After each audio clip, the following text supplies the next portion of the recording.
Welcome to the Parker Daniels Show, where amazing stories are shared. And be hopeful, hopeful, and he'll make a way. I know it ain't easy, but that's okay.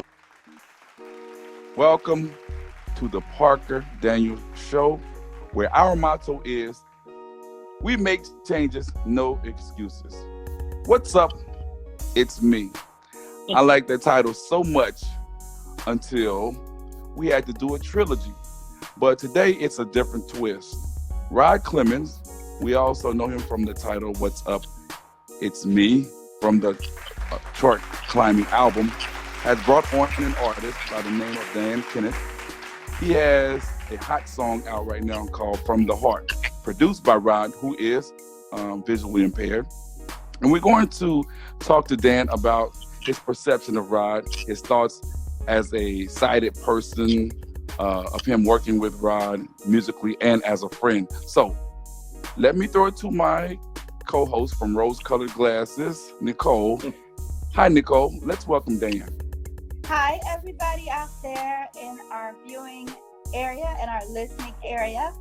First, I want to welcome both of you to the show. So welcome to you, Dan. Welcome to you, Rod.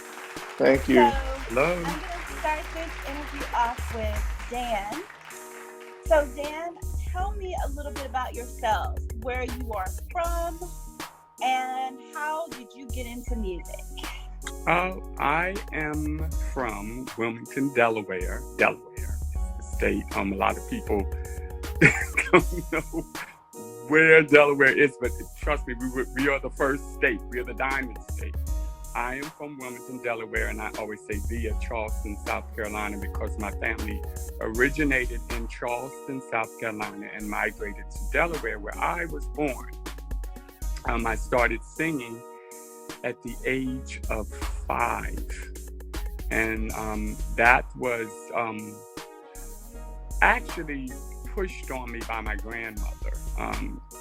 We were brought up in church, actually the Pentecostal church is where I came from, and my grandmother saw the talent of singing in me when I was very, very young. And she started coaching me in her kitchen, along with some cousins who could not sing.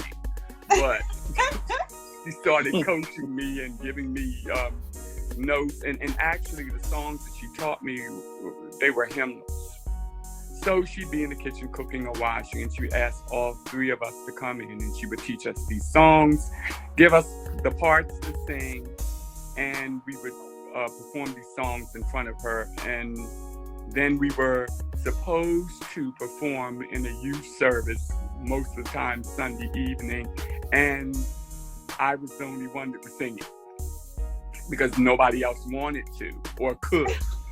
So she taught me how to stand, put your hands behind your back and stand. And I don't feel like doing it. I called my grandmother Mubby. I don't feel like doing it, Mubby. And she would tell me how disobedient I was. So I would get up and do it. So from then on, I started singing and enjoying, singing. I enjoyed music. Now, unbeknownst to her, I enjoyed more than gospel music because I would sneak. Yeah, go ahead. You were telling us that you graduated from Howard University. Tell us about your experience in Howard and what you majored in. Well, I majored in art and music because I had a talent for art. As a young child, I was always drawing, and I had a talent for art, and a lot of the young kids in my family have art, abilities. But music was secondary at the time, became forefront. In Howard, I didn't graduate from Howard, but I did go to Howard, and it was sort of difficult. It's a lot of things that I don't want to even talk about when I went into school, but I went into to live in D.C., which was very, very different from where I came from here in Wilmington, Delaware. Right.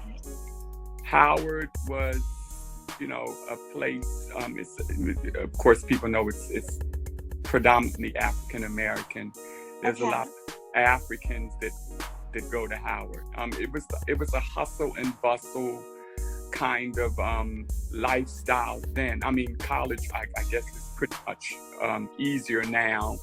The online experience of registering, getting your books, all that kind of stuff. I made quite a lot of friends in Howard. Most of them were African. I lived in a boarding room in Howard.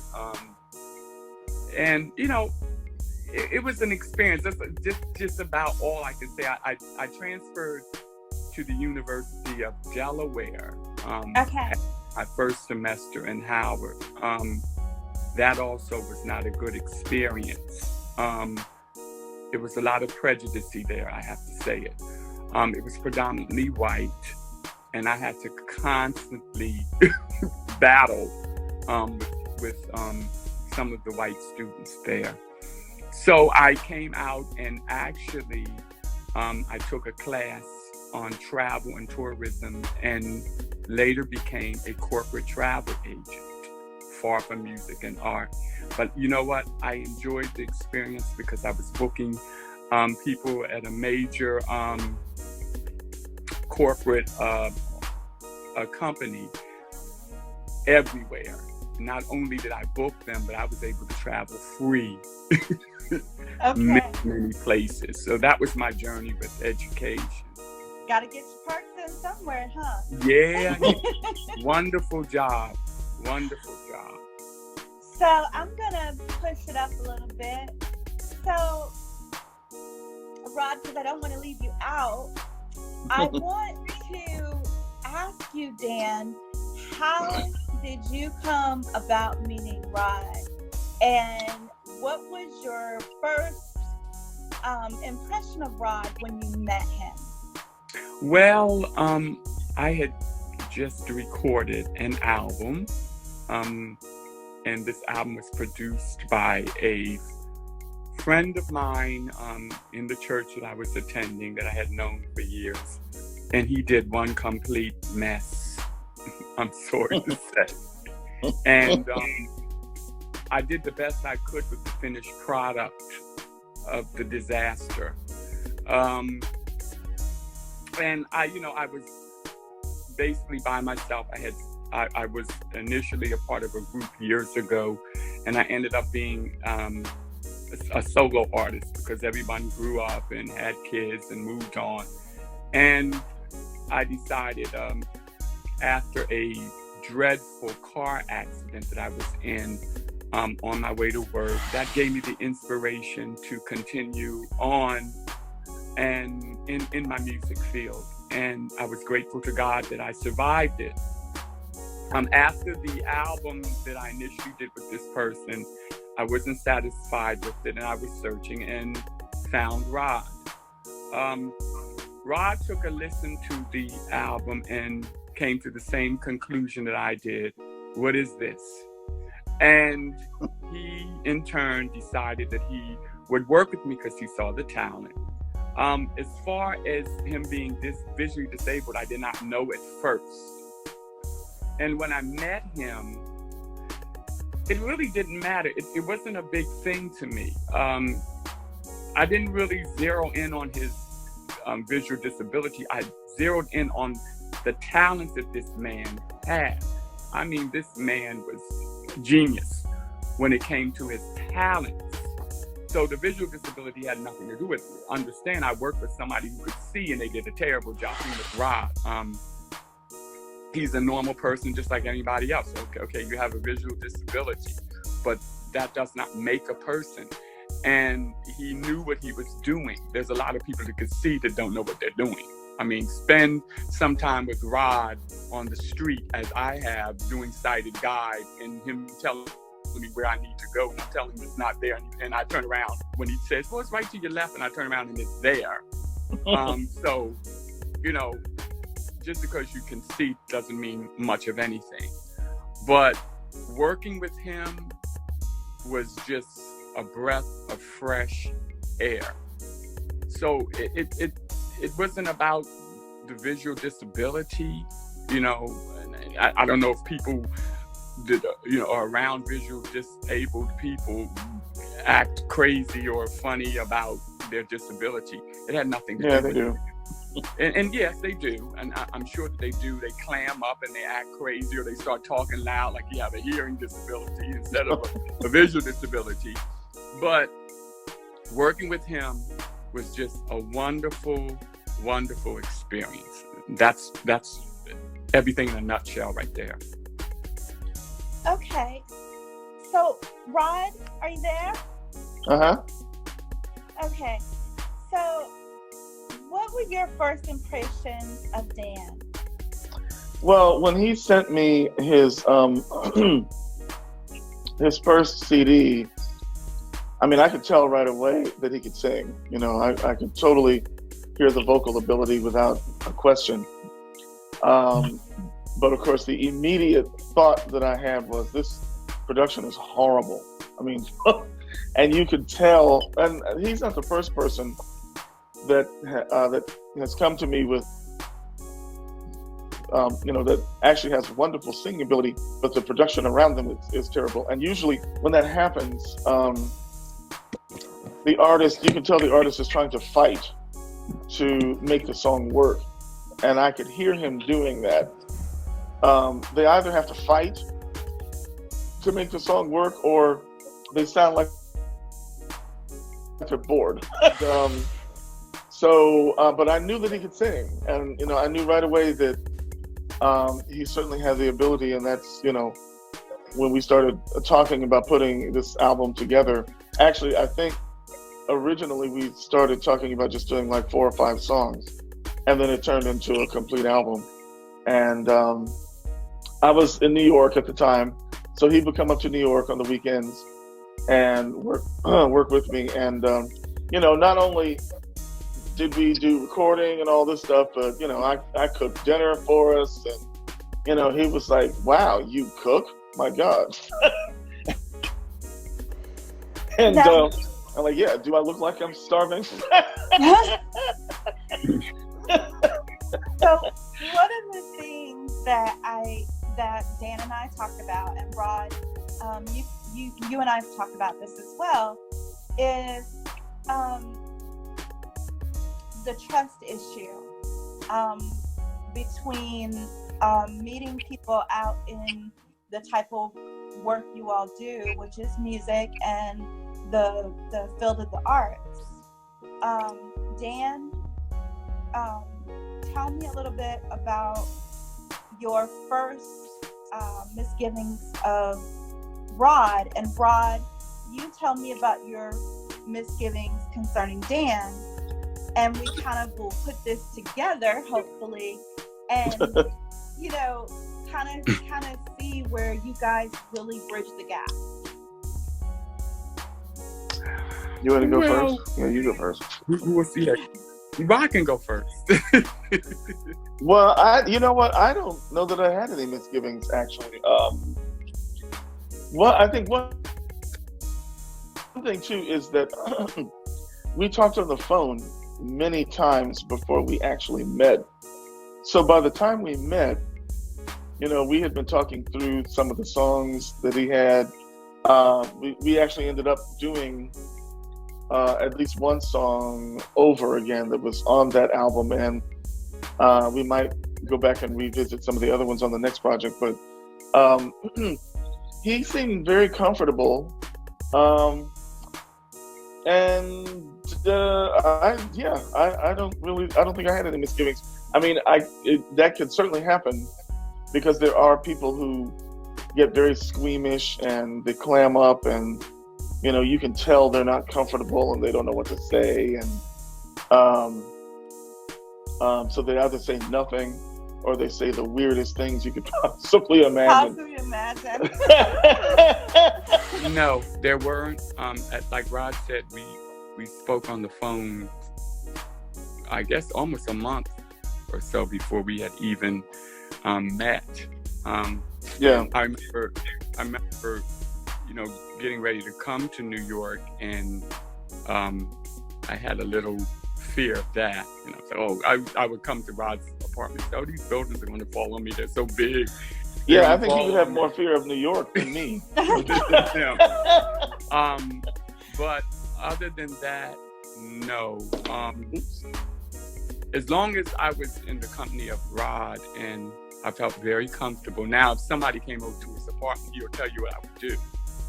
I would disappear. I would go and Dan, where are you? I'm in your bathroom, cleaning your bathroom. I had the door shut. What are you cleaning my bathroom for? It was telling me, right? Dan was telling me about how shy he is, so I can see that from you, Dan. I can really see that from you. And you know what? That is for real. You ask Rod. He had people that would come over, or he would have somebody that was playing on the album, some guitar player or some vocalist, and they would come in and I would disappear. And so Rob was talking, he said, Dan, where are you? Oh, I'm in the bathroom. And what are you doing in the bathroom? Yeah, it's like, I'm cleaning your bathroom. I'm like, I just cleaned the bathroom this morning. But I would hide out.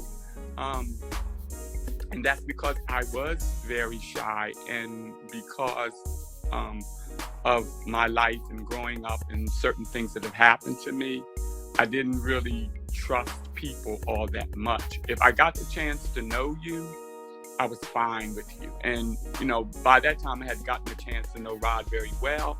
Not only did we record, but sometimes I would come over there and he wouldn't even turn on the TV. We would talk all weekend long about all kinds of things. And just have a ball talking and listening to music, or him talking about his family, or me talking about my family. So I was pretty comfortable with Rod. So I had no misgivings at all. None. Rod, how was it being with Dan for the first time on stage?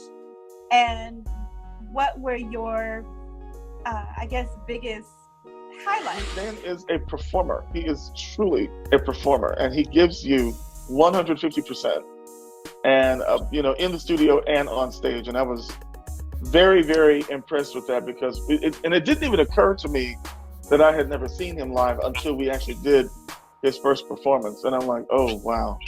I hope this is going to be okay, because I don't know a thing about him in terms of live performing. But that fear lasted all of about 20 seconds. And then he got on stage, and that was the end of that. I mean, the only issue that I ever had was the one time that he did this whole show, introduced everybody in the band but me. And Dan, what about you? What was your first performance like with Rod? And what was the biggest highlight of being on stage with Rod as you guys performed together? Well, I heard from friends of Rod sitting at a piano and playing classical music. So, I've never actually seen that, but I've heard of it. But he talks about dancing and carrying on. Rod shakes his butt just as hard as I shake mine. And the shaking and the waving and the great sense of humor and, engaging the audience like he does is phenomenal. And I thought it was just wonderful. I think performing with Rod is great. It's you always know, or you should always know, that you're going to get the best from both of us when we perform. He doesn't sit on the piano and wave his head back and forth like he's trying to catch flies or whatever.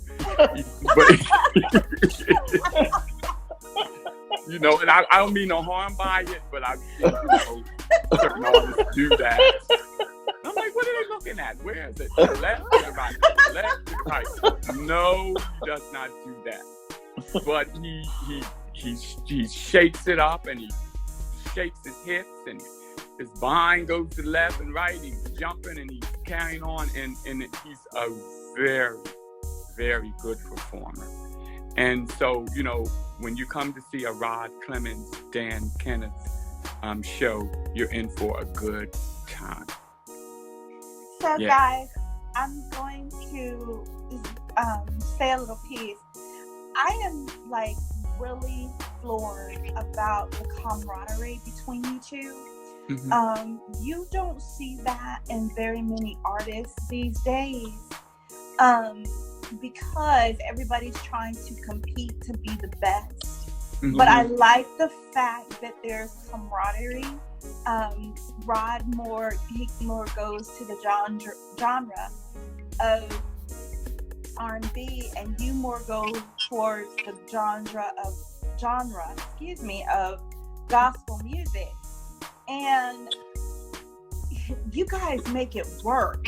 And I'm really like, super exciting. I'm like, oh God. Mm-hmm. So I'm going to ask maybe 2 more questions.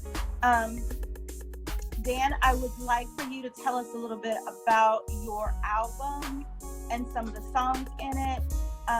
Because of copyright infringements, and we had to go through this with Rod, we get flagged every time we play you guys a song. So until we get monetized, won't be playing your song today. So I'm going to ask you to plug your album and plug your music for me, please. Okay. Well, and I really want to say this. You know, I know Rod probably has already given you information on his album, but we would certainly be very blessed if people would support and purchase it. The album that that Rod Clemens has produced for me is called From the Heart, which is one of the songs on the album, which did climb to the singles in the FMQB charts. From the Heart also was nominated for a Grammy, as well as the video. It did not win, but the fact that it was nominated says a whole lot. It does. The song there, From the Heart, was, as I said, was written by Rod Clemens, and for some reason, every time people hear it, they start boo-hooing. I'm like, why are you crying? Because every time we let somebody really hear it, they start crying. I'm like, oh Lord, they're crying. But there are other songs on the album. There's collaborations of music. A lot of there's other songs that Rod has written. Another song, Lay It On Jesus, which is a great anthem that he wrote. More so on the gospel side, but more so also on the R&B side too. Glad to Know You is on the album, which was written by me with the help of Rod doing the harmonic structures. That was turned into a house mix by a gentleman called Giuseppe DiCacamo, who is a Billboard house mixer. Promises is a rock tune that is on the album. So basically you get a lot of different styles of music, from R&B to dance to ballads, which anyone would enjoy. Now, yes, my genre is gospel, but I want people to know that it's not something that I'm hitting you upside the head with. I'm not taking the Jesus back and bashing people upside the head with it. That is not my intentions at all. In fact, my intentions is for people to enjoy music and just to enjoy my journey, just like they would enjoy any other genre of music that they might like. It's music with a story. Beg of you, go and get this album. Buy this album. Yeah, like From the Heart is that was on. The promoters didn't even push it to gospel radio. I mean, it was immediately pushed toward adult contemporary pop radio stations around the country, and it climbed to number 4 So, just to show you that it's, I wrote the song.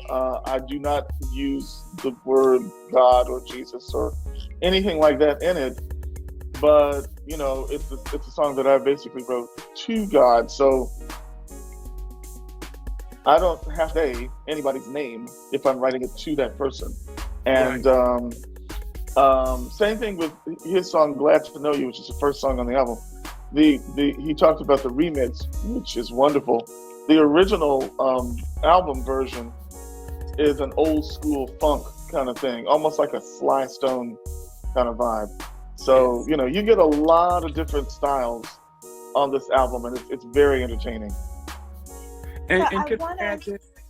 Can I add this? Yes. For the believers and the Christians who feel as though you should use the name of Jesus when you sing, you use it. I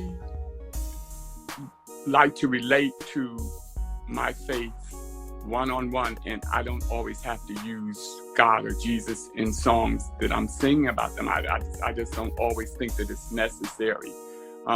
Even in life, when you love somebody, you don't have to always say their name. I love you, Kate. Oh, Kate, I love you. I love you. I love you, Betty. Betty, I love you. I love you, Betty. Betty, Betty. I just want to say I love you. Why should you have a problem with it? As long as the person knows that you love them, why do I have to keep on saying your name every time? Exactly. So that's how I feel. And I know that a lot of Christians have a lot of ideas about how you should, tell your faith. But that's why they call it a personal relationship. So I don't always feel like I should have to yell out the name. I'm not saying there isn't power in the name and all of that kind of stuff. But, this is my way of relating to people with my faith, and also wanting people to enjoy the music without feeling threatened, So I got one more question for you, Dan, and I have to go here because I went here with Rod. So for all our female viewers out there and all of our female listeners out there, here we go.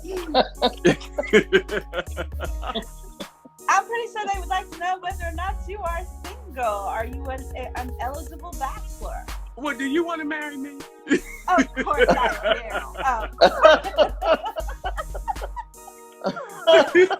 do. Y'all heard it first. He proposed. Well, I get on my knees now. But no, I am single, and I am glad to be single. All the rest of the information, as you say, I can plead the fifth on. You can. But right now, I'm married to this music. Nothing wrong with that. Mm-hmm. Like you said, you are married to your music, and ladies and gentlemen, I can tell you, by listening to some of his music today, I was dumbstruck. It was so beautiful. I mean, there's songs on there that make you want to dance. There's songs on there that makes you want to cry. There's some songs in there that really, really, really capture your heart. So, in closing this all up, Dan, are there any encouraging words that you would like to leave for the audience today? Not only concerning, like reaching your goals, but how you view people with disabilities. Okay. Well, first of all, the prejudice against anybody has got to stop. That's why this world is in the shape that it's in now. Right. People fighting because of color. Because at the end of the day, when your life is over, you're going to lay in the same box. Something like mine. You're going to go back to the dust where you came from. Amen. You sleep, and excuse me, everybody sleeps, everybody wakes, everybody farts, everybody does the same thing that everybody else does. So, I mean, get over it. Right. I'm just putting it as blunt as I can. Right. Disabilities. Rod has a visual disability. But I think the worst disability you can have is in your mind. How you treat people, how you act towards people who are different than you. And you can learn something from everybody, because I've learned so much from Rod. And you can just learn things from everybody. There's no need for it. There's no need for the prejudice. There's no need for the biased attitudes against anyone. If you don't like something that someone does, you don't have to be around them, but there's no need for you to be insulting and rude to another person who God made in his image. Exactly. I also want to say to anyone that you have a vision or a dream, don't let anybody stop you.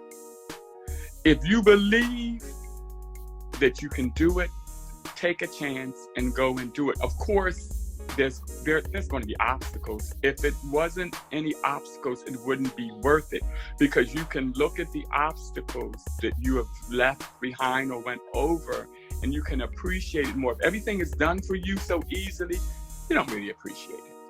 You don't really appreciate what's done. But when you run and you fall down and you get back up and you keep going and you work hard at something, when you cross the finish line, you can look back and say, you know what? I worked, I fought, and I've overcome, and it was worth it all. And I didn't have to lean on someone else to do everything for me, because sometimes when you do, you don't appreciate anything or anybody actually that's really taking the time to work with you in your struggles. That's what I have to say. Mm-hmm. All right, and Rod, I'm going to pull this right back to you, because you being totally blind like myself, we have our prejudice too. So what do you want to say to our listening audience and our viewing audience about not putting the stereotypes that we don't want on ourselves on the sighted community as well? That's very interesting.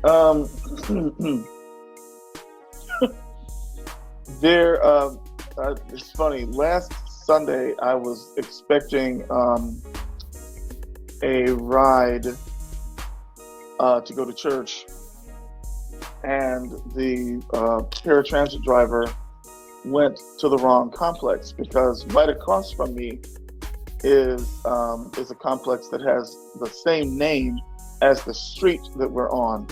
So he is assuming that he sees that name and he goes over there. I'm not in that complex. I'm in a completely different one, and it's on his manifest, but he's not looking at it. And I'm sitting here going, oh, you know what? You sighted people make me sick.